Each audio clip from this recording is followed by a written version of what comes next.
mulai. Nanti kalau teman-teman yang lain lihat notifikasi KPPN Gunung Sitoli lagi live, mudah-mudahan pada join sehingga pembahasan kita pada hari ini bisa disimak oleh banyak sobat interest supaya nanti nyusun LPJ-nya nggak pakai galau lagi ya.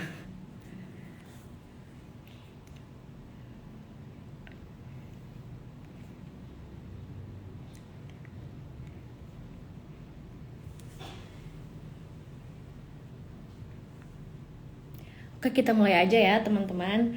Halo sobat interest semua, apa kabarnya?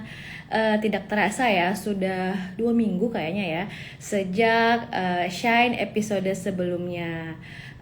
Gimana nih rasanya menunggu selesainya minggu ini gitu. Besok sudah istirahat, tinggal beberapa jam lagi untuk teman-teman yang mungkin jam kerjanya sampai pukul 4 sore, tinggal beberapa menit lagi sudah akan pulang kerja ya. Dan bisa aja sih sebenarnya teman-teman yang lain besok masih akan bekerja, melanjutkan pekerjaan di rumah. Mudah-mudahan masih tetap semangat ya. Di sini Shine hadir tidak seperti biasanya. Biasanya kan Shine itu di hari Rabu ya Bapak Ibu ya teman-teman semua, pukul 10. Hari ini kita pikir wah mungkin teman-teman ada nih yang butuh semangat di jam-jam akhir menuju weekend. Kita temanilah dengan Shine dengan topik yang sebenarnya cukup serius, tapi mudah-mudahan bisa dibawakan dengan lebih santai ya melalui obrolan kita sore ini. Oh ya, sebelumnya mungkin teman-teman ada yang melihat ya bahwa di Instagram KPPN Gunung Sitoli kita akan berbincang-bincang bersama dengan Sonia Grace, Kak Sonia Grace. Tapi berhubung Kak Sonia Grace saat ini sedang tidak bisa join, maka kita akan berbincang-bincang lagi nih dengan narasumber kita di 2 episode sebelumnya, yaitu Pak Asep Rudi. Dan teman-teman, sobat-sobat interest semuanya, khususnya Satker KPPN Gunung Sitoli, jika ada ide atau topik yang ingin dibahas di Shine ini, boleh loh. Nanti teman-teman silahkan tinggalkan komennya di kolom komentar atau sampaikan ke kami supaya nanti di Shine episode selanjutnya kita bisa membahas topik tersebut. Oke, tanpa berlama-lama lagi, kita langsung undang ya narasumber kita hari ini, Pak Asep. Halo Pak Asep, sebentar ya.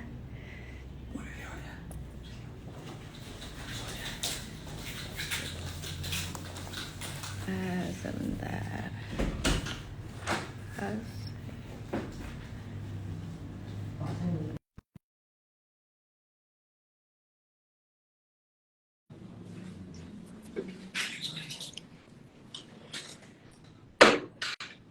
Halo Pak Asep, sudah bisa join kah? Oh ini dia. Halo Pak Asep, lagi. Sore, iya, ketemu lagi. Mudah-mudahan nggak bosen ya. Mudah-mudahan enggak Pak. Kita kan topiknya berbeda-beda terus Pak. Iya, tapi ini sebenarnya edisi yang agak tertukar nih. Harusnya saya di posisinya itu tuh. Kita diskusi aja nanti Pak. Siap, siap. Oke Pak, gimana nih Pak kabarnya setelah 1 minggu? Enakan mana Pak menurut Bapak? Kita itu shine-nya itu di tengah minggu atau di akhir minggu menuju weekend? Menurut Bapak gimana Pak? Saya sih senangnya di akhir minggu ya, Oh tapi gitu ya. kayaknya pagi-pagi memang yang paling enak ya Oh biasanya. gitu ya Pak ya. Oke, Iya, mungkin nanti kita bisa ganti-ganti kali ya Pak ya jadwalnya. Mungkin ada teman-teman yang prefernya ya boleh. pertengahan minggu lagi semangat-semangatnya. Ada juga yang akhir minggu di pagi hari atau mungkin di menuju akhir minggu di sore hari. Nanti kita lihat jadwalnya karena tapi sebenarnya ya Pak ya, Shine ini bisa diakses kapanpun ya Pak dan dimanapun. Karena kan sebenarnya Shine ini Rekodnya ya. iya kita record baik itu di Instagram KPPN Gunung Sitoli dan di YouTube KPPN Gunung Sitoli. Jadi teman-teman yang Hmm. kebetulan misalkan saat ini sedang tidak bisa join live-nya, silahkan kunjungi Instagram atau YouTube KPPN Gunung Sitoli.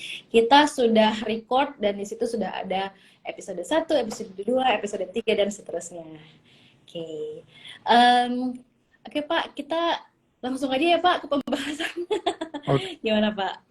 Oke Pak. boleh, boleh. Ya Pak. Eh, Gini Pak, ini kan terkait topiknya ya Pak ya.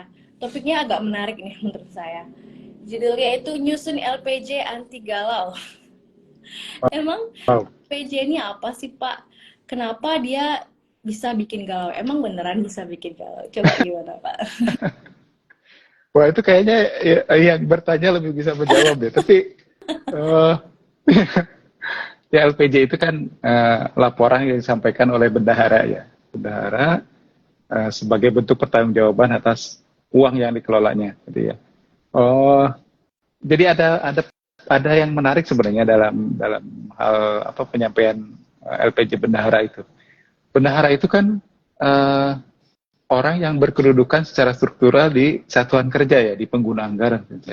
Tapi dalam hal ini, dalam pengelolaan kas, gitu, dia justru bertanggung jawab kepada bendahara umum negara. Iya. Jadi seolah-olah seperti bendahara itu adalah orangnya BUN nih, orangnya Kementerian Keuangan yang disusupkan di Satker gitu.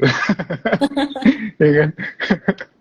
Ya, jadi memang LPJ ini laporan apa ya, rutin lah ya, laporan rutin yang disampaikan oleh bendahara atas apa namanya, uang yang dia kelola ya, sebagai bentuk pertanggungjawaban kepada BUN, yang dalam hal ini kalau Satker disampaikan kepada kuasa BUN ya, kepada KPPN. Ya, jadi di sini bendahara selain dia secara tidak langsung bertanggung jawab kepada satkernya gitu ya Pak, dia juga harus menyampaikan jawabannya kepada BUN, dalam hal ini kepada KPPN ya Pak ya. Iya. Oke, kenapa harus dipertanggungjawabkan kepada BUN Pak? Tujuan LPJ ini sebenarnya ngapain sih? Ya, betul. Jadi itu karena pada dasarnya uang yang dikelola oleh bendahara itu dalam hal ini adalah yang pokok kan adalah bendahara yang mengelola penerimaan ataupun bendahara yang mengelola uang persediaan ya, gitu ya. Uang persediaan dan uang penerimaan itu adalah pada dasarnya adalah bagian dari kasnya BUN. Jadi UP itu teman-teman ya, walaupun dia secara fisik itu berada di dalam penguasaan Satker gitu ya, ada di rekening yang dikelola oleh Satker, tetapi dia pada dasarnya juga merupakan bagian daripada kas bendahara umum negara. Ya, oleh sebab itu karena ini masih bagian daripada kasnya BUN, ya dia harus dipertanggungjawabkan oleh bendahara itu kepada BUN gitu ya. Karena pada akhirnya adalah untuk memperoleh juga apa namanya pertanggungjawaban itu untuk dapat juga dilaporkan oleh BUN tentunya. Jadi kalau kita perhatikan, Vincent, ketika kita menyusun laporan keuangan kuasa BUN misalnya, itu kan di situ ada kas bendahara pengeluaran, kas di bendahara pengeluaran. Yang itu tadi secara fisik sebetulnya itu adanya itu di satuan kerja, tapi secara fungsi sejalan juga dengan tadi kedudukan bendahara ya. Secara struktural dia berada di satuan kerja, tapi secara fungsi dia sebenarnya berada di bawah kementerian, di bawah Menteri Keuangan gitu ya. Nah, uang yang dikelolanya juga sama. Gitu. Secara fisiknya mungkin dikelola oleh satuan kerja, berada di rekening yang dikelola oleh satuan kerja. Tapi secara alur fungsinya dia merupakan bagian daripada kas umum negara. Jadi memang unik juga. Sebagaimana bendahara tadi unik ya, secara struktural itu bertanggung jawab kepada satuan kerjanya, tapi secara fungsional bertanggung jawab kepada bendahara umum negara. Kas yang dikelolanya juga unik gitu ya. Di satu sisi dia disajikan oleh Satker juga sebagai kas di bendahara pengeluaran, tapi di sisi lain dipertanggungjawabkan juga oleh kuasa BUN atau oleh BUN itu sebagai juga bendahara kas di bendahara pengeluaran. Jadi ada sama-sama menyajikan nih gitu. Nanti begitu kalau secara teknisnya nanti begitu angka itu naik gitu ya, dari KPA naik ke PA, dari kuasa BUN naik ke BUN, nanti dikonsolidasikan di dalam laporan keuangan pemerintah pusat ya. Setelah digabungkan LK-Bun dengan LKPP itu, nah itu kan dieliminasi. Jadi salah satunya itu dieliminasi. Tapi memang itu tadi ya, karena itu masih dianggap bagian daripada kas Bun, ya, maka bendahara itu berkewajiban gitu ya, berkewajiban untuk menyampaikan pertanggungjawaban itu supaya juga bisa bisa secara hierarki Bun juga menyajikan angka itu di dalam laporan keuangan Bun gitu.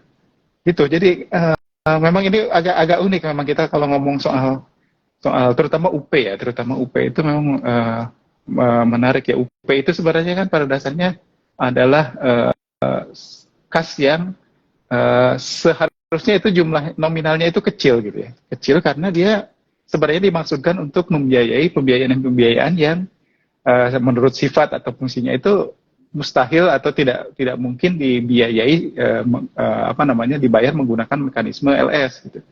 Jadi itu memang sebetulnya harusnya jumlahnya kecil dan digunakan untuk belanja-belanja yang kecil. Tapi kalau kita perhatikan di di satuan kerja ya di kita bisa dikatakan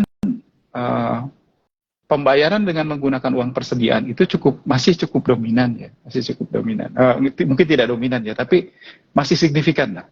Masih signifikan, masih banyak transaksi itu yang kita biayai dengan UP. Padahal sebetulnya semangatnya adalah UP itu sekecil-kecilnya. Jadi kalau tidak bisa dengan LS baru dengan UP. Itu agak menarik tuh kalau kita mau ngomongin itu, tapi mungkin nantilah ya. Iya Pak, menarik ya Pak. Tadi Bapak menyinggung bahwa uang di bendahara dalam bentuk UP itu sebenarnya bukan milik si Satker itu atau bukan milik si bendahara itu, tapi milik Bun. Sehingga si bendahara itu berkewajiban untuk mempertanggungjawabkan uang tersebut kepada Bun. Kalau saya bisa menganalogikan Pak, Bapak silakan koreksi saya ya Pak. Karena kan terkadang kalau kita memahami sebuah peraturan atau memahami sebuah alur pekerjaan itu sedikit agak susah dicerna. Kalau saya bisa mengartikannya seperti ini, bisa nggak Pak?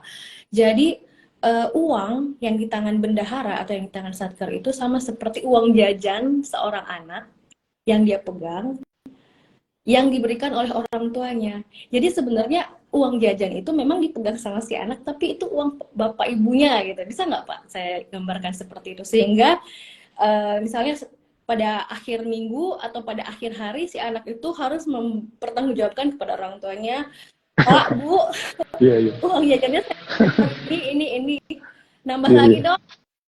Habis ini nambah lagi dong. Bisa Pak saya? Ya, menarik juga kalau ada anak yang ini ya, yang menerapkan prinsip-prinsip pengelolaan UP dalam pengelolaan uang jajan.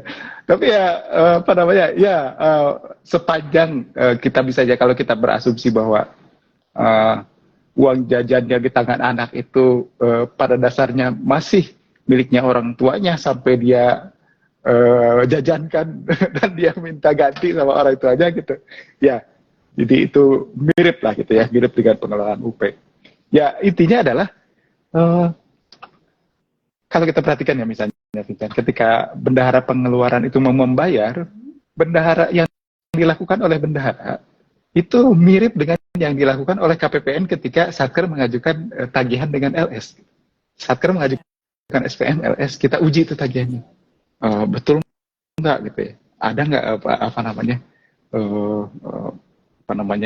berhak nggak dibayarnya gitu dan anggarannya tersedia nggak dan sebagainya. Itu persis yang dilakukan oleh bendahara pengeluaran ketika PPK memerintahkan pembayaran melalui SPBY itu. Terhadap SPBY itu bendahara melakukan pengujian tuh, gitu. Jadi memang kalau kita perhatikan ya betul-betul bendahara pengeluaran itu menjalankan fungsi treasury itu di situ.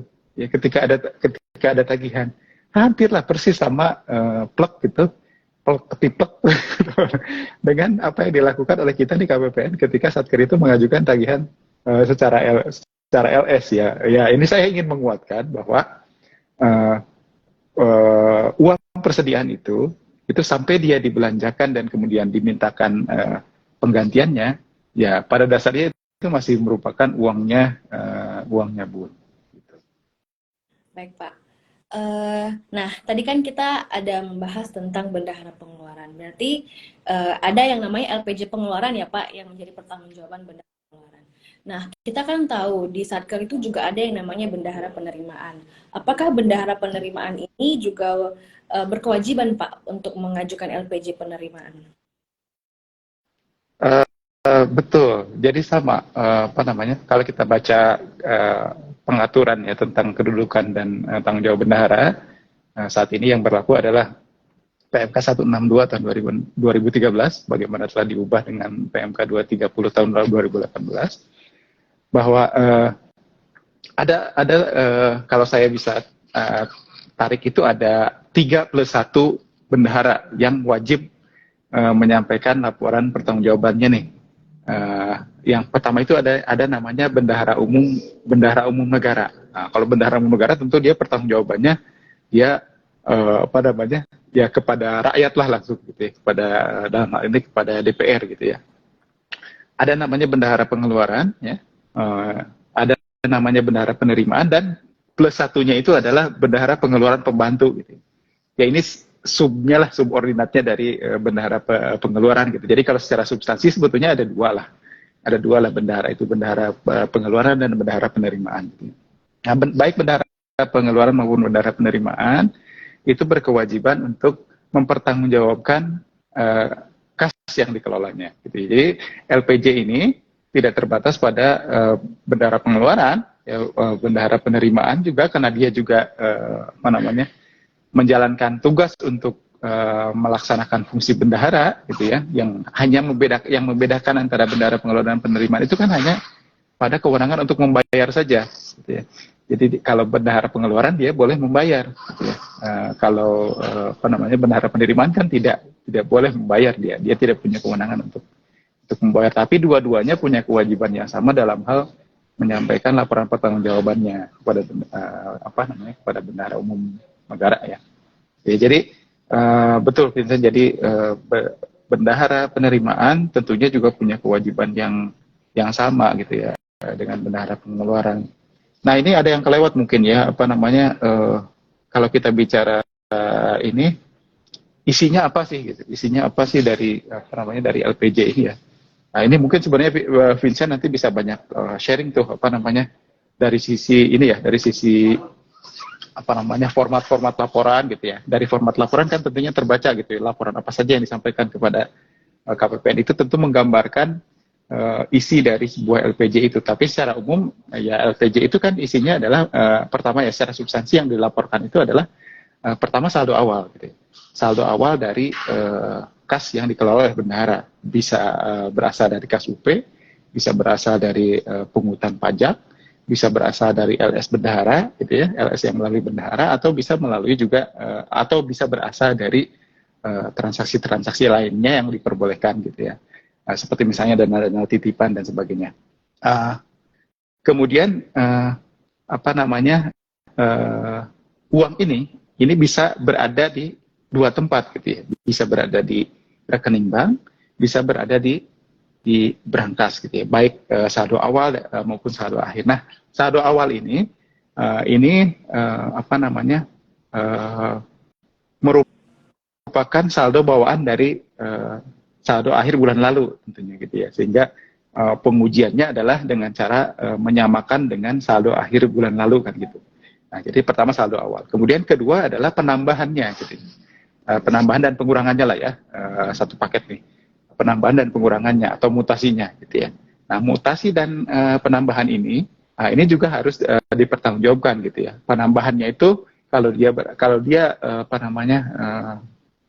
merupakan penambahan yang sifatnya non tunai gitu ya, maka dia harus sesuai dengan dengan penerimaan pada rekening koran. Gitu ya. Nah, kalau dia pengurangan gitu ya, kalau dia bukan tunai, maka dia harus sama dengan transaksi pengeluaran pada rekening koran. Lalu kemudian saldo akhirnya tentu saja gitu. Jadi ada saldo awal, ada mutasi, ada saldo akhir gitu ya.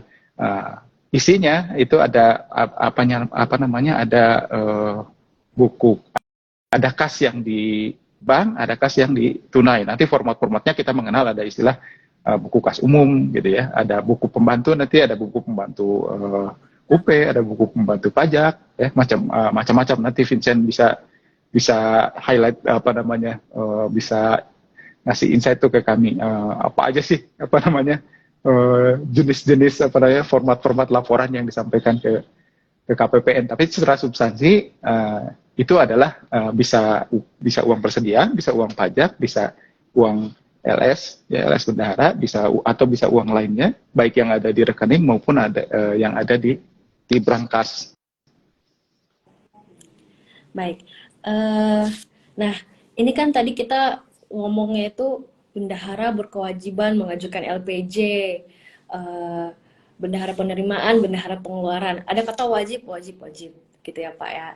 Nah, kalau wajib kan berarti harus. Nah, emang apa sih Pak dampaknya jika bendahara tidak mengajukan LPJ-nya Pak?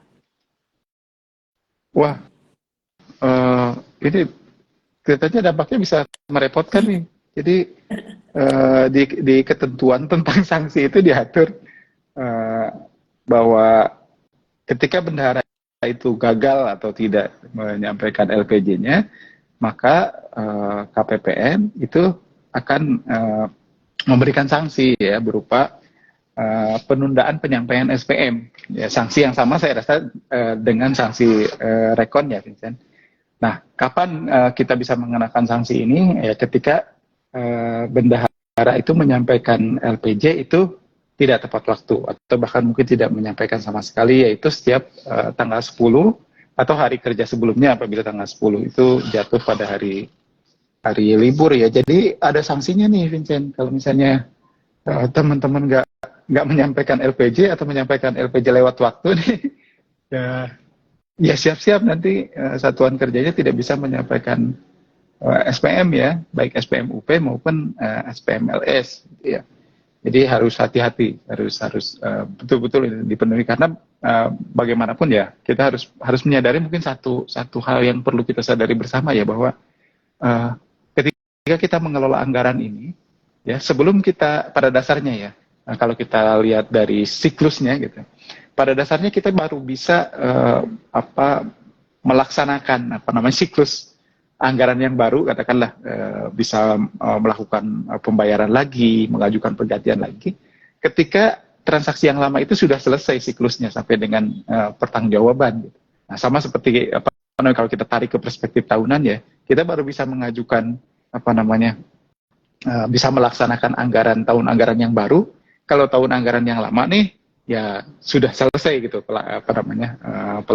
Ya walaupun selesainya itu karena ini rutin, ya bisa di situ ada masa paralelnya loh, misalnya di awal tahun itu ya tidak perlu kita nunggu sampai laporan keuangan selesai, tapi itu karena sudah siklus gitu ya. Artinya begitu misalnya laporan keuangan kita aja, kalau misalnya di level nasional, kalau itu ditolak oleh oleh DPR, maka kita tidak bisa tuh mengajukan APBN baru ya, walaupun kita diberikan pilihan untuk menggunakan APBN lama gitu. Jadi maksud saya semangatnya adalah bahwa ya apa yang sudah kita lakukan itu harus selesaikan dulu sampai dengan pertanggungjawaban, baru kita memulai lagi yang baru gitu ya. Kira-kira gitulah semangatnya. Jadi teman-teman hati-hati, selesaikan dulu pertanggungjawaban LPJ-nya supaya kita bisa kemudian melakukan hal-hal yang lainnya ya, bisa mengajukan SPM GUP atau TUP, bisa menyampaikan SPM LS gitu ya.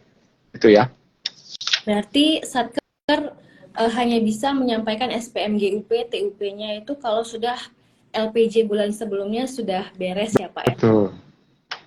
Betul. Nah,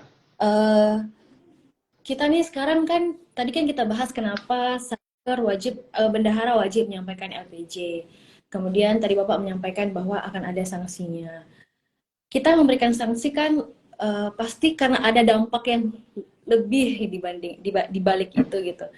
Mungkin entah di keuangannya kah atau di mana, mungkin Bapak bisa menjelaskan lagi. Emang kenapa sih Pak kalau nggak LPJ itu kenapa gitu Pak? Ya. Jadi LPJ LPJ itu kan juga apa namanya ada apa namanya ada proses selanjutnya gitu ya, dari kita menyampaikan LPJ itu ada proses selanjutnya lah. Di situ tuh ada misalnya begitu LPJ itu disampaikan kepada KPPN, diverifikasi oleh KPPN, kemudian kan kita akan menyampaikan apa namanya rekap ya, rekap apa namanya saldo kas BP gitu ya, kas UP ke apa namanya ke unit di atas kita gitu, ke kanwil kalau dalam konteks kita ya, kita akan menyampaikan ke kanwil, kita akan naik tuh angka-angka itu, naik menjadi laporan keuangan di atas kita ya. Sejauh ini kalau yang saya tangkap ya Vincent, apa namanya ketika kita tidak menyampaikan LPJ atau tidak menyampaikan apa namanya LPJ tepat waktu, maka angka-angka yang ada di laporan keuangan kita, nah, itu menjadi tidak valid gitu. Jadi tidak valid. Nah, sehingga ini tadi kembali ke tadi bahwa secara siklus ya kita harus menyelesaikan siklus itu sampai dengan pertanggungjawaban gitu. Jadi apa namanya, ketika pertanggungjawaban itu belum selesai, maka secara rasional kita akan apa namanya akan menahan lah gitu ya, akan menahan diri untuk tidak membiarkan satker itu melanjutkan ke tahap berikutnya atau ke periode berikutnya, karena transaksi periode ini belum selesai gitu ya, belum selesai yang menyisakan ini. Atau mungkin ini apa namanya dari pengalaman Vincent nih, apa namanya memverifikasi LPJ bendahara, kan pernah juga ya, maksudnya kita ada satker ya tidak berhasil lah gitu, tidak berhasil menyampaikan LPJ dengan benar secara tepat waktu. Mungkin ada yang lain nggak apa namanya yang menurut pandangan Vincent nih terdampak tuh dengan apa namanya dengan tidak tersampaikannya LPJ itu tepat waktu tuh. Saya rasa saya sependapat ya Pak dan Bapak bahwa pada akhirnya jika LPJ itu tidak disampaikan tepat waktu akan mengakibatkan angka-angka di laporan keuangan itu jadi dipertanyakan gitu ya Pak ya, dipertanyakan validitasnya, karena memang ketika kita menyusun LKBUN itu kas BP itu dilampirkan Pak data-datanya. Jadi memang kalau di level saya gitu, saya melihat bahwa kalau LPJ-nya tidak disampaikan, datanya tidak valid gitu, nanti kita akan dipertanyakan nih di unit-unit di atas kita, ini mana nih kas BP-nya, kenapa tidak sesuai gitu, ini angkanya benar nggak, ini pajaknya sudah ada nota konfirmasinya nggak, mereka sudah bayar pajak nggak, kenapa mereka membayar pajaknya angkanya segini, padahal bulan lalu segini, harusnya bayarnya segini gitu. Dan itu memang lebih ke ini ya Pak, seperti satu memang dia berdampak ke LK, kemudian kedua ya dipertanyakan apa ya Pak, akuntabilitasnya di situ tentang pertanggungjawaban angka itu semua. Iya. Menurut pendapat saya kira itu poin yang bagus ya, apa akuntabilitasnya kan jadi ya kita bertanya-tanya. Jadi gini ya, apa namanya, ada mungkin mindset juga yang perlu kita bangun ya, bahwa apa yang kita terima, kita gunakan, itu kan bagian dari sumber daya gitu ya, yang dipercayakan kepada kita.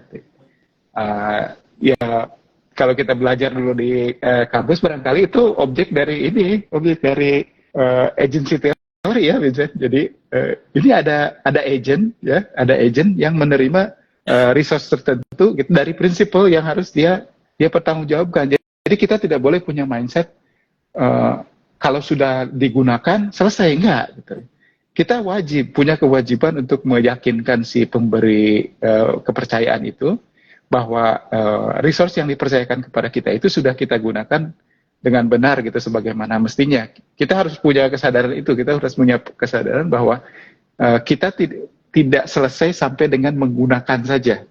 Selesainya urusan kita dengan pemberi amanah itu adalah ketika kita menjawab pertanyaan-pertanyaan amanah itu tentang apa yang diamanahkan kepada kita gitu ya.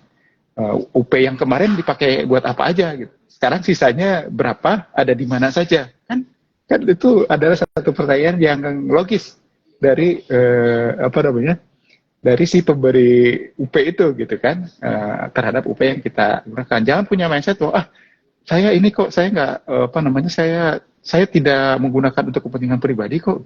Itu sudah saya gunakan untuk kegiatan-kegiatan kantor kok. Ya, tapi nyatakan apa namanya statement-statement itu dalam bentuk yang bisa diterima juga oleh si apa namanya pemberi resource tadi gitu ya. Yang dalam hal ini sudah diputuskan lah gitu, sudah dirumuskan satu format ya pemberian informasi yang disebut dengan LPJ bendahara itu gitu ya, supaya si pemberi dana itu yakin oh betul dia apa namanya dana yang kemarin kita berikan kepada dia itu sudah digunakan sesuai dengan peruntukannya ya, dan apa namanya sisanya saldonya itu valid gitu ya, sesuai antara misalnya catatan tentang kas tunainya itu sesuai dengan rekening koran, catatan tentang uang tunainya itu sesuai dengan hasil pemeriksaan kas gitu ya. Mutasinya itu juga sesuai dengan mutasi rekening koran, dengan mutasi misalnya kwitansi dan sebagainya gitu. Jadi saya kira ini sebuah mindset ya bahwa apa namanya pengelolaan keuangan negara itu ya tidak selesai ketika dia dilaksanakan atau dicairkan ya. Dia baru selesai ketika dia sudah dipertanggungjawabkan. Berarti yang perlu kita garis bawahi adalah setiap dana yang dikelola oleh bendahara harus dipertanggungjawabkan melalui LPJ, dan jangan sampai telat mengajukan LPJ, yaitu setiap tanggal 10 bulan berikutnya atau di hari kerja sebelum tanggal 10 jika tanggal 10-nya itu bertepatan dengan hari libur, gitu ya Pak ya? Ya. Oke, baik Pak. Oh ya Vincent, selama ini ya, selama Vincent verifikasi LPJ ini, kan tentunya nggak mungkin mulus ya, normal-normal aja, semuanya baik-baik saja gitu ya. Makanya mungkin kita juga pengen dapat apa namanya input juga nih dari Vincent nih, apa sih masalah-masalah yang biasanya muncul nih, apa namanya dalam penyampaian dan verifikasi LPJ ini? Ya, tentunya ada aja ya Pak permasalahan dalam penyusunan LPJ ini. Makanya kita milih judul Shine episode kali ini adalah nyusun LPJ anti galau gitu. Karena apa yang suka bikin galau tuh? Mostly lancar LPJ khususnya di KPPN Gunung Sitoli ya, Satker KPPN Gunung Sitoli. Tapi ada satu dua mungkin yang satkernya itu masih galau gitu. Ini gimana sih Pak LPJ-nya itu ditolak terus sama KPPN, memang apa? Kita juga KPPN galau gitu ya. Kenapa datanya selisih gitu. Jadi mungkin saya mau mengutip yang Pak Asyad tadi sampaikan bahwa bendahara mempertanggungjawabkan uang yang ia kelola itu melalui LPJ, di mana uang yang dikelola oleh bendahara itu ada dua tempat, satu di bank yang dibuktikan dengan rekening koran, kemudian satu lagi di brankas gitu kan. Jadi ada dua nih Pak, di bank, kemudian yang dipegang tunai oleh si bendahara di brankas. Nah, jadi LPJ ini pada dasarnya untuk melihat kebenaran angka-angka itu. Benar nggak sih si bendahara itu memiliki uang sebesar 20 juta gitu ya di bank. Kemudian dia punya uang sebesar 5 juta di brankas. Benar nggak sih Satker itu memiliki pembayaran pajak, setoran pajak sebesar 500.000 di bulan ini? Buktinya apa? Gitu. Kemudian misalnya nih Satker pada bulan ini memiliki menyampaikan SPMLS bendahara gitu ya Pak ya. Apakah SPMLS bendahara dia sudah menyalurkan semua uang yang dia pegang itu, dia sudah bayarkan misalnya honor pegawai, honor para petugas, dan itulah guna LPJ ini. Kita melihat, kita memverifikasi semua angka-angka, semua data-data keuangan yang dikelola oleh bendahara. Nah, salah satu yang menjadi tool bagi kita untuk membandingkan atau memverifikasi benar tidaknya angka yang disajikan di LPJ itu adalah menggunakan apa namanya Pak, menggunakan rekening koran gitu ya Pak ya. Karena kan saya tadi menyampaikan bahwa eh, bendahara itu memiliki uang baik itu di kas tunai atau di berangkas maupun di bank. Nah, kalau di kas tunai, kita memang sebagai KPPN tidak bisa melihat secara langsung, oh berapa uang di berangkasnya gitu ya Pak. Tapi yang di bank kita bisa lihat melalui rekening koran. Oh, dia punya uang 20 juta. Maka seharusnya di LPJ tercantum juga bahwa si Satker tersebut memiliki kas di bank sebesar 20 juta. Nah, pada praktiknya permasalahannya adalah terkadang LPJ itu menyajikan data yang tidak sama antara kas bank dengan data yang sebenarnya ada di rekening koran. Itu at least di lingkup KPPN Gunung Sitoli ya adalah permasalahan yang paling sering terjadi Pak. Jadi angka kas di bendahara pengeluaran di LPJ itu tidak sesuai dengan angka di rekening koran. Nah, ini sering terjadi karena terkadang si bendaharanya menginput tidak mempedomani rekening koran gitu. Jadi dia saya kurang juga apa kira-kira aja atau bagaimana gitu nginput data-data di saktinya, pemindahan kasnya, sehingga ada transaksi-transaksi yang di rekening koran itu nggak semua terrecord, Pak. Sehingga jadinya nanti di akhir bulan saat menyampaikan LPJ, oh kenapa angkanya nggak sesuai. Itu biasanya yang sering menjadi permasalahan di LPJ Satker.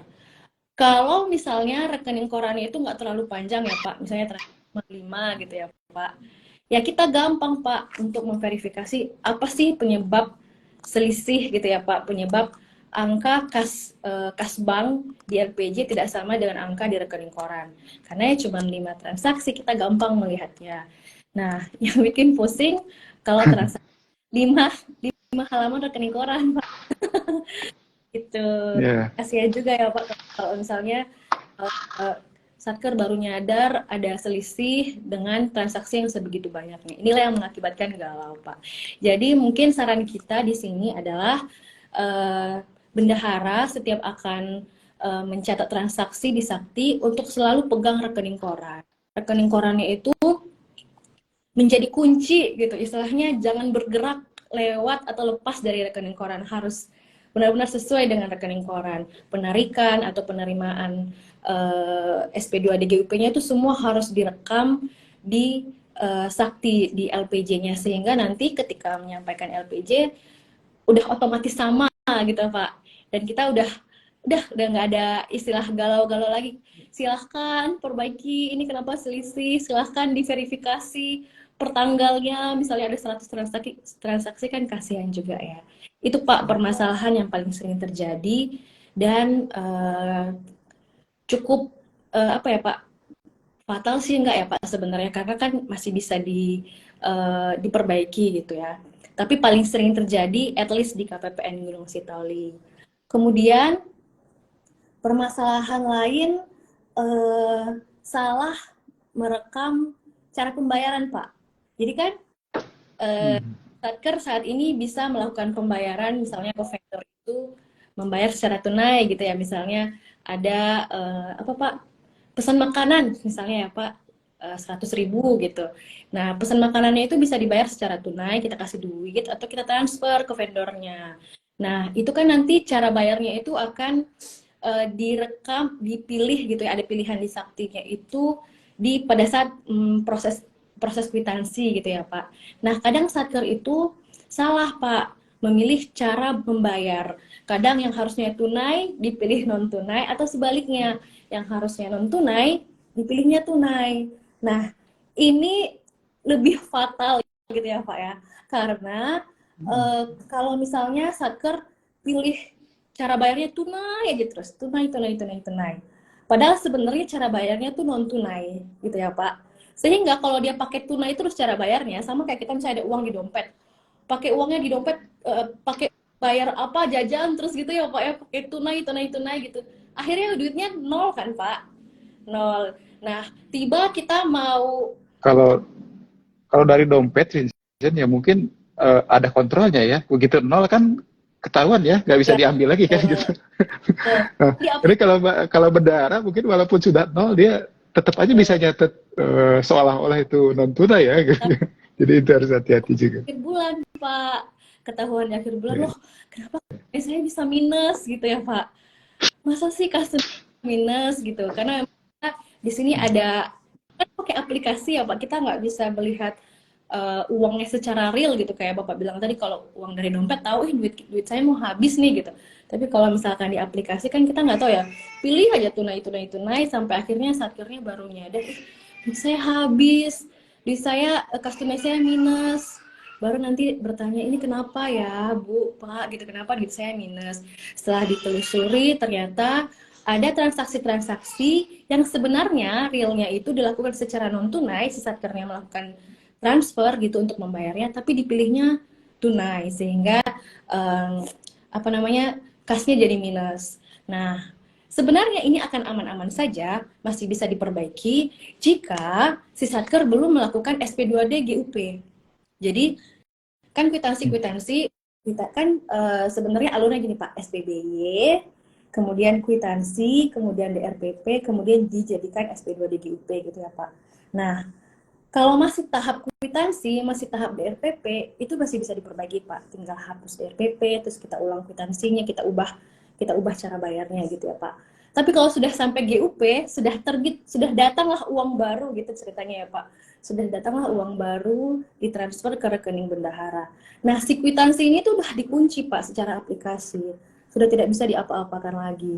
Sehingga nanti ketika LPJ bingung, gimana nih caranya gitu. Saya udah nggak bisa apa-apain lagi kwitansinya ini, saya udah nggak bisa ubah cara bayarnya dari non tunai. Jadi sakirnya itu sudah sadar, iya kita bisa mengerti ya, karena kan klik-klik tuh gampang ya Pak ya. Jadi kadang ya saya lupa, saya tuh harusnya tuh pilihnya non tunai, tapi yang terklik tuh tunai gitu kan. Nah, udah nyadar, tapi habis itu kita terkunci gitu ya Pak oleh SP2D, kita nggak bisa ngapa-ngapain lagi. Jadi di situ ada kesulitan pada saat menyampaikan LPJ, jadi galau lagi lah gitu satkernya, gitu Pak. Ngomong-ngomong soal lupa itu, eh, apa ya? Ada kontribusi dari kebiasaan kita untuk ini ya, apa namanya, untuk menumpuk mencatat itu di akhir periode ya. Seandainya kita itu apa ya, melakukan pencatatan itu secara real time, ya tentunya sebenarnya relatif simple ya. Maksudnya begini ya, ketika kita misalnya hari-hari ada transaksi lah, itu hari ini ada 2 transaksi, tentunya kita tahu persis lah 2 transaksi itu dia dibayar, dia transaksi apa gitu ya, transaksi UPK, transaksi pajakkah, atau transaksi LS bendaharakah, kita mudah mengidentifikasi gitu, termasuk mengidentifikasi apakah transaksi itu tunai atau non tunai, mudah gitu ya. Dan itu tidak akan salah lah. Menjadi salah itu kan ketika menjadi relatif mudah ya. Kemungkinan untuk salah itu ketika kita mengakumulasi pekerjaan-pekerjaan itu sampai di akhir periode gitu ya. Apalagi tadi Vincent mengharap bahwa ketika transaksi itu sudah dipertanggungjawabkan kepada Bun nih, gitu ya, sudah dimintakan penggantiannya atau sudah diajukan nih penihilannya gitu, itu sudah dikunci lagi gitu ya. Catatan-catatan transaksi itu tidak bisa dirubah-rubah lagi. Ya, artinya apa ya? Mungkin di kesempatan ini kita bisa menghimbau juga ya Vincent, supaya kita lebih rajin mencatat transaksi itu secara real time atau secara harian lah gitu ya, supaya kita tidak banyak potensi untuk salah memilih cara bayar tadi. Tapi sebenarnya kan gini Vincent ya, cara bayar itu kan cuma tunai dan non tunai itu ya. Kalaupun kita misalnya mengakumulasikan pencatatan itu di akhir, sebetulnya kita bisa mengamankan dulu catatan transaksi non tunainya gitu ya. Karena tadi ada parameter yang bisa kita pegang tuh, yaitu rekening koran gitu ya. Ya, secara teori kan harusnya berarti buku pembantu buku pembantu bank itu adalah mirror ya, dari rekening koran gitu ya. Nah, begitu istilahnya, begitu buku bank itu sudah sesuai dengan rekening koran, maka menurut saya 50% dari masalah kesesuaian saldo itu Sudah sudah selesai itu, gitu ya. Sudah selesai. Artinya mungkin teman-teman ke depannya bisa ini menjadi perhatian ya, supaya teman-teman yang mengelola atau yang menjadi operator LPG ini, pertama pastikan kita pegang tuh rekening koran itu, gitu ya. Dan kalau bisa ya jangan ditumpuk, jangan di akhir gitu, karena tadi kalau di akhir, walaupun misalnya kita bisa yakin tuh dengan catatan rekening koran, tapi tadi rekening koran itu bisa berlembar-lembar gitu kan. Bisa kalau ditumbuk ya bisa banyak, apalagi banyak juga satker kita kan yang volume tinggi. transaksinya cukup banyak, terutama ini ya, terutama mungkin bendahara penerimaan ya, yang ada penerimaan yang intensitasnya tinggi.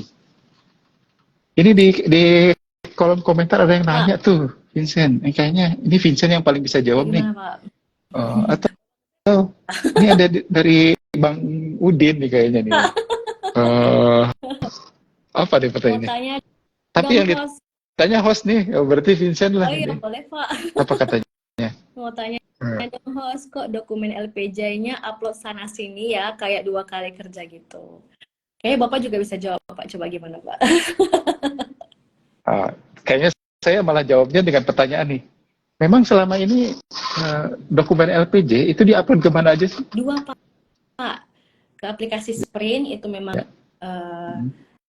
dari pusat ya, Pak. Semua mengakses itu. Kemudian kita, khusus KPPN Gunung Sitoli, ada inovasi namanya Sikumon, Pak.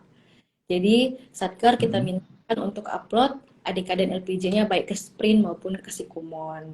Jadi, kenapa kita melakukan hal itu, Pak? Sebenarnya untuk mempermudah Satker dan untuk mempercepat proses LPJ-nya. Mungkin untuk sekilas kita lihat, nyusahin banget ya gitu, Satker harus upload 2 kali. Tapi sebenarnya ini untuk memudahkan Satker. Kalau dulu kan, Pak, kan Satker tuh upload ke Sprint. Kemudian mereka harus mengirim hard copy gitu ya, Pak. Mengirim hard copy, kemudian kita cocokkanlah angka di Sprint dengan di hard copy, khususnya misalkan rekening korannya, kemudian konfirmasi penerimaan untuk pajaknya gitu ya, Pak, apakah mereka ada setor pajak. Nah, kalau kita nunggu-nunggu gitu ya, Pak, ya, hard copy-nya dari Satker gitu, dari ujung Pulau Nias gitu ya, Pak, itu lama, kita nggak cukup waktunya untuk sampai tanggal 10 gitu. Belum lagi kalau misalkan ada salah-salah, seperti cerita kita sebelumnya, kadang LPJ ini bikin galau gitu ya, Pak, ya, harus berulang-ulang gitu. Sehingga kita mudahkan lah, udah upload soft copy-nya dulu di Sikumon. Kenapa upload ke Sikumon? Karena memang kita di KPPN itu tidak bisa untuk melihat dokumen PDF di Sprint. Jadi Sprint itu kita cuma bisa lihat hasil data dari ADK, Pak. Jadi ADK-nya itu nanti diproses oleh Sprint. Jadi Sprint menampilkan data yang sudah diolah lagi gitu, Pak, ceritanya. Jadi yang muncul itu nggak persis seperti tampilan LPJ. Jadi data yang diolah lagi, kemudian kita juga nggak bisa lihat rekening korannya, nggak bisa lihat buku kas banknya, buku kas tunai jika ada, tidak bisa lihat nota konfirmasi. Jadi daripada kita mintain Satker dari seluruh kepulauannya gitu ya, Pak. Jadi kirimin dulu soft copy-nya, kami cek dulu, baru nanti kalau sudah oke, data yang di Sikumon kita approve di Sprint. Kemudian nanti Satker bisa menyampaikan hard copy LPJ yang sudah oke nih, sudah sesuai, sudah approved by KPPN Gunung Sitoli. KPPN Gunung Sitoli nggak harus tanggal 10 juga boleh gitu ya. Jadi penyampaian hard copy-nya udah nggak dibatasi oleh waktu lagi, Pak. Begitu, Pak. Berarti yang kata Bang Udin kayak 2 kali kerja gitu ini, Bang Udin, ini udah diskon sebenarnya, Bang Udin. Sebelum ini kayak 3 kali gitu, Bang Udin kerjanya. Ini sekarang 2 kali. Mungkin Bang Udin punya harapan mungkin ya ke depannya bisa sekali ya. Saya dari penjelasan Vincent pun juga sepertinya memang ada yang bisa kita perbaiki. Tapi ini kelihatannya karena melibatkan kantor pusat juga ya, Bang Udin tadi Tapi sebelum itu sebetulnya yang diupload di Sprint dengan yang di-upload ke Sikumen itu persis sama nggak? Maksudnya dari sisi kuantitas atau jenis-jenis apa namanya dokumen yang disampaikan itu sama Yang nggak? kita minta persis sama Pak, ada ADK-nya, kemudian ada PDF LPJ-nya, PDF hasil pemeriksaan K, daftar rincian saldo rekening, rekening korannya, kemudian nota konfirmasi penerimaan jika ada. Jadi persis sama Pak, cuman Itu dokumen itu di juga. sprint persis sama Pak. Oke. Oke. Oke, saya kira ke depan mungkin ini bisa jadi masukan juga buat kita ya. Terima kasih Bang Udin. Tapi ini pembahasannya memang akan melibatkan kantor pusat nih sebagai apa namanya administrator ini apa aplikasi Sprint ya. Mungkin kalau kita bisa diberikan akses untuk apa namanya mendownload gitu ya, mendownload PDF yang diupload di apa namanya di Sprint. Ya mungkin kita bisa menggunakan salah satu mungkin. Tapi ya kita lihatlah ke depan ya Bang Udin, mudah-mudahan kita juga berharap sama ya, kita tidak melakukan pekerjaan yang sama dua kali. Tapi sejauh ini memang apa namanya PDF yang diupload di Sprint itu berarti memang dia secara apa namanya secara kewenangan di sistem itu tidak aksesnya itu tidak diberikan kepada KPPN nih. Jadi mudah-mudahan ke depan inilah apa namanya Bang Udin antara upload di Sprint itu mungkin ditiadakan gitu ya. Karena kan di Sprint itu pada dasarnya sebagaimana disampaikan Vincent tadi, kita sebenarnya yang lebih kita tangkap adalah datanya ya, data dari ADK kemudian diolah dengan mesin Sprint itu menghasilkan satu format verifikasi LPJ bendahara lah gitu ya untuk menguji kebenaran data gitu ya. Nah data ini memang sejauh ini kita melakukan pengujiannya dengan dokumen yang diupload melalui Sikumun berarti ya, melalui Sikumun untuk meyakini bahwa data itu mencerminkan dokumen gitu. Karena kan ini ada data nih yang naik melalui Sprint, ada dokumen gitu kan yang mengalir dari Satker ke kita sebagai bentuk pertanggungjawaban formal lah gitu ya. Nah ini kan memang harus kita uji nih apakah sama antara data yang naik ke Sprint dengan dokumen yang masuk ke kita. Saya harap ke depan juga seperti harapannya Bang Udin, mudah-mudahan kita lihat nanti ke depan apakah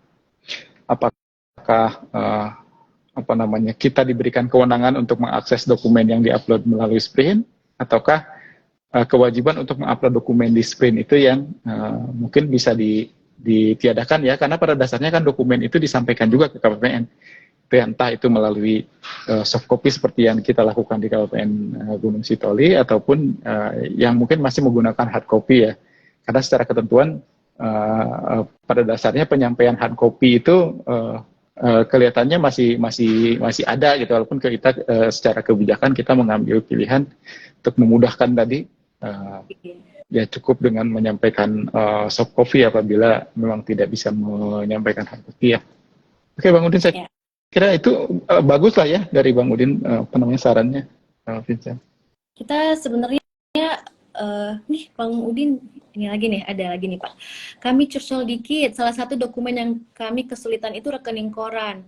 Webbank yang kami akses sering lambat loading, akhir bulan dan awal bulan susah banget aksesnya. Jadi curcol gimana nih? Ya ini jadi kita nggak bisa jawab ini kalau sudah sulit ya. Tapi apa ya, kita harus selalu punya jalan keluar lah ya. Intinya kalau saya ya, rekening koran dan berbagai macam dokumen itu sebenarnya kan alat bantu ya, alat bantu untuk memudahkan kita mengingat lah gitu. Tapi sebetulnya seandainya kita bisa melakukan pencatatan itu segera gitu ya, setelah transaksi itu selesai gitu ya. Saya rasa kita bahkan bisa punya rekening koran lebih dulu daripada bank gitu, daripada bank memberikan rekening koran ke kita. Tapi inilah kalau saya kira nanti ini jadi bahan juga ketika mungkin teman-teman kita di seksi bank atau mungkin nanti Pak Kepala Kantor ketika ketemu dengan perbankan ya. Ya walaupun ini sudah sering sebenarnya kita keluhkan juga nih Bang Udin ke apa namanya ke bank-bank mitra kita ya. Memang ada beberapa yang kita tangkap satker itu yang belum bahkan ada yang kelihatannya bahkan ada yang belum User, Pak. bisa memiliki ini ya rekening koran ya. Kalau ini kasus Bang Udin kan katanya jaringannya mungkin ya sering lemot dan sebagainya. Berarti kan bisa tapi mungkin kadang-kadang datangnya sudah tidak tepat waktu gitu. Ada bahkan satker yang belum bisa kan ya sampai apa namanya sampai saat ini ya kita dalam kapasitas ini mungkin lebih ke nanti membantu lah apa namanya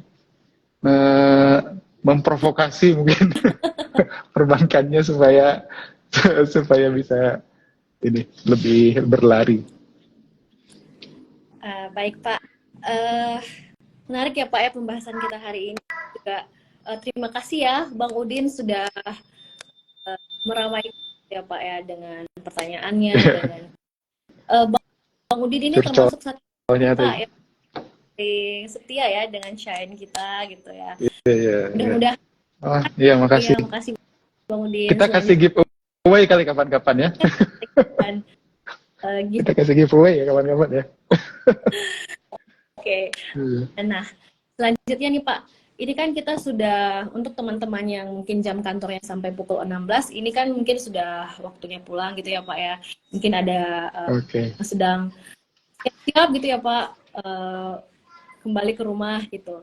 Mungkin kita sudah bisa merangkum gitu ya Pak ya. Kalau saya bisa merangkum, mungkin rule number one Pak ya. Peraturan pertama tentang LPJ ini adalah jangan telat gitu menyampaikan LPJ ya Pak ya. Tanggal 10 di bulan berikutnya atau di hari kerja sebelum tanggal 10 jika tanggal 10 itu bertepatan dengan hari libur. Kemudian peraturan kedua adalah rekening koran adalah kunci gitu ya. Jadi dari semua permasalahan-permasalahan muncul dalam penyusunan LPJ sepertinya jauh-jauh dari rekening koran gitu ya Pak ya. Rekening kalau satker atau bendahara benar-benar berpedoman pencatatannya terhadap rekening koran, maka seharusnya permasalahan-permasalahan dalam penyusunan LPJ itu bisa dihindari atau setidaknya Pak ya. Nah, mungkin Bapak bisa menambahkan lagi Pak sekaligus memberikan apa ya Pak? Wrap up lah gitu untuk hari ini gimana Pak? Rajin-rajin ya, apa namanya bendahara gitu ya, operator modul bendahara gitu. Ya rajin-rajin untuk apa namanya mencatat gitu ya. Saya yakin sih kalau kita rajin ya, kalau di dalam pencatatan persediaan itu perpetual gitu, Vincent, terus menerus ya. Jadi tidak periodik nih nyatetnya. Tidak di akhir periode ketika mau laporan aja nih, ketika transaksi ya catat, ketika transaksi catat, saya yakin itu akan sangat memudahkan. Yang perlu di highlight mungkin adalah bahwa ya penyampaian LPJ itu teman-teman itu adalah merupakan apa namanya bagian dari tugas profesional bendahara nih. Gitu ya, tugas profesional bendahara yang merupakan pejabat yang ditunjuk untuk menjalankan tugas di bidang kebendaharaan nih gitu ya. Jadi tugas teman-teman bendahara itu baru dikatakan selesai ketika sudah mempertanggungjawabkan gitu ya, sudah mempertanggungjawabkan. Dan tadi saya menyampaikan mindset kita adalah bahwa ketika kita dipercaya untuk menggunakan suatu resource ya, oleh negara ini ya, maka ya tugas berikutnya adalah kita menggunakan resource itu sebaik-baiknya gitu ya, dengan seefektif dan seefisien mungkin. Tidak selesai sampai di situ gitu ya. Kita juga harus mempertanggungjawabkan itu kepada si pemberi resource itu. Gitu ya. Itu harus ditanamkan tuh dalam diri kita. Itu namanya ya mentality accountable itu gitu. Jadi bahwa ketika kita melakukan sesuatu itu ya kita harus punya harus merasa punya kewajiban untuk memberikan informasi kepada si pemberi tanggung jawab tanpa harus diminta gitu, tanpa diminta pun, tanpa diwajibkan untuk menyampaikan LPJ itu secara etika ya, kita punya kewajiban untuk mempertanggungjawabkan uang UP yang kita kelola dalam 1 bulan itu kita sudah gunakan untuk apa saja sih, dan posisi terakhirnya itu seperti apa. Itu saya kira Vincent, mudah-mudahan jadi pengingat buat kita semua. Baik. Terima kasih ya Pak Asep. Tidak terasa Pak, sudah 1 jam ya Pak kita berbincang banyak. Iya ya. Kalau kita nggak terasa, saya khawatirnya yang apa namanya, yang join ini berasa banget. Oh, Mudah-mudahan enggak ya. Mudah-mudahan bisa menikmati, bisa enjoy dengan apa namanya, percakapan kita ini. iya Pak. Ya, berhubung kita juga membahasnya sebenarnya yang dilakukan sehari-hari di lingkup Satker, mudah-mudahan memang pembahasan-pembahasan kita ini bisa membantu gitu ya Pak ya, Satker untuk lebih bisa memahami hubungan dengan anak yang berhubungan dengan KPPN tuh ngapain aja sih, karena kan sebenarnya bisa aja gitu ya Pak, Satker tuh cuma ngasih SPM, ngasih LPJ, tapi nggak ngerti gitu Pak kenapa harus begitu gitu ya, seperti tadi Bang Udin mempertanyakan kenapa harus menyampaikan LPJ di 2 aplikasi gitu ya Pak ya. Yeah. Oke. Nah, kalau gitu terima kasih ya Pak Asep sudah berbagi dengan Sama-sama. ini. Terima kasih juga untuk teman-teman yang sudah join di episode 3 Shine. Untuk teman-teman yang mungkin punya saran dan ide terkait apalagi nih di episode selanjutnya, silahkan bisa disampaikan ke kami, atau kalau masih sempat bisa di kolom komentar. Mohon maaf jika ada kekurangan dalam penyampaian pada hari ini, dan semoga pembahasan hari ini bermanfaat untuk kita semua. Baik, terima kasih ya Pak Asep, terima kasih teman-teman semua. Sampai berjumpa. Sama-sama, terima kasih teman-teman semua. Episode selanjutnya. Sahabat Interest, kami mundur diri dulu ya. Dadah. Ya Pak. Oke.